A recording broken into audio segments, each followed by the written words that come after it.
നമസ്കാരം. ഏറെ നാളായി മുടങ്ങിക്കിടക്കുന്ന ഡ്രൈവിംഗ് ലൈസൻസിന്റെ അച്ചടി വീണ്ടും തുടരാൻ സർക്കാർ പണം അനുവദിച്ചിരിക്കുകയാണ്.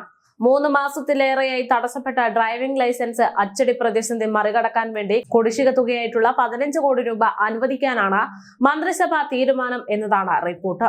ഈ തുക ലഭിച്ചു കഴിഞ്ഞാൽ അച്ചടി വൈകാതെ പുനരാരംഭിക്കുമെന്ന് റിപ്പോർട്ടിലുണ്ട്. എന്നാൽ ഇതോടെ പ്രശ്നങ്ങൾ തീർന്നെന്ന് കരുതിയാൽ തെറ്റി.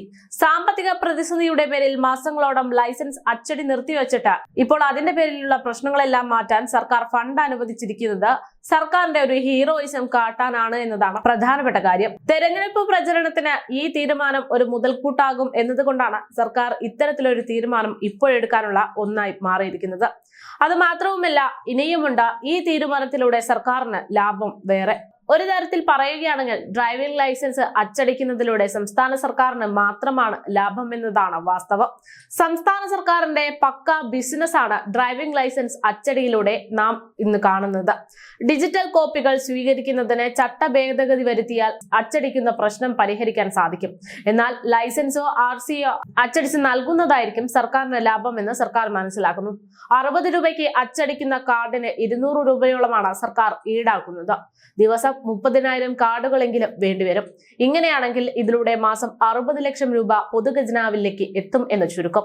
ചെലവ് 18 ലക്ഷം മാത്രമേ വരികയുമുള്ളൂ. അതുകൊണ്ടാണ് സർക്കാർ ഇപ്പോഴുള്ള രീതിയിൽ തന്നെ ലൈസൻസ് അച്ചടിക്കാനുള്ള പ്രധാനപ്പെട്ട കാരണവും അതിപ്പോൾ നടപ്പിലാക്കാനുള്ള തീരുമാനവും. എന്തായാലും അച്ചടി മുടങ്ങിയതിനെ തുടർന്നുള്ള ഡ്രൈവിംഗ് ലൈസൻസ് വാഹന രജിസ്ട്രേഷൻ സർട്ടിഫിക്കറ്റുകളുടെ വിതരണം 3 മാസത്തിലേറെ തടസ്സപ്പെട്ട സാഹചര്യത്തിൽ കുടിശ്ശിക തുകയായിട്ടുള്ള 15 കോടി രൂപ അനുവദിക്കാൻ മന്ത്രിസഭ തീരുമാനിച്ചിരിക്കുകയാണ്. അച്ചടി കരാറെടുത്ത സ്ഥാപനത്തിന് 8 കോടി രൂപയും തപാൽ വകുപ്പിന് വേണ്ടി ഏകദേശം 3 കോടി രൂപയും സർക്കാർ കുടിശ്ശിക വരുത്തിയതാണ് ഈ പ്രതിസന്ധിക്ക് കാരണമെന്ന റിപ്പോർട്ടുകൾ പുറത്തു വന്നതോടെയാണ് മന്ത്രിസഭ ഈ പണം തിരികെ നൽകാനുള്ള തീരുമാനം എടുത്തിരിക്കുന്നത്.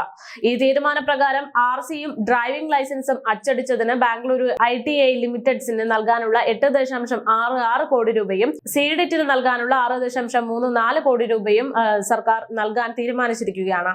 അച്ചടി കൂലി കുടിശ്ശികയായിട്ടുള്ള 15 കോടി നൽകാൻ മന്ത്രിസഭാ യോഗം തീരുമാനിച്ചതോടെ 4 മാസമായി മുടങ്ങിക്കിടക്കുന്ന ഡ്രൈവിംഗ് ലൈസൻസ് രജിസ്ട്രേഷൻ സർട്ടിഫിക്കറ്റ് അച്ചടി പുനരാരംഭിക്കും. അച്ചടി മുടങ്ങിയതോടെ ലൈസൻസിനും RC ബുക്കിനുമായി സംസ്ഥാനത്ത് കാത്തിരിക്കുന്ന ഏകദേശം 7 ലക്ഷം പേർക്ക് ഇതോടെ ആശ്വാസവുമാകും. RC കിട്ടാത്തതിനാൽ ടെസ്റ്റ് പെർമിറ്റ്, വാഹന കൈമാറ്റമടക്കം മുടങ്ങിക്കിടക്കുകയായിരുന്നു. ഇതിനെല്ലാം ഒരു പരിഹാരവുമാവും. സംസ്ഥാനത്ത് ദിവസം 5000 പുതിയ വാഹനങ്ങളാണ് രജിസ്റ്റർ ചെയ്യുന്നതെന്നാണ് കണക്ക്. 35,000-ഓളം പേർക്ക് ലൈസൻസ് നടപടികളും പൂർത്തിയാക്കാനുണ്ട്. 2023 ഓഗസ്റ്റ് മുതൽ ഡിസംബർ വരെയാണ് ബാംഗ്ലൂരു ITIക്ക് 8.66 കോടി രൂപ കുടിശ്ശികയായി കിടക്കുന്നതെന്നാണ് റിപ്പോർട്ട്. എന്തായാലും ഈ കാര്യങ്ങളെല്ലാം മാറ്റി ഇതിനുവേണ്ട നടപടികൾ സ്വീകരിക്കാൻ ഒരുങ്ങുകയാണ് മന്ത്രിസഭ.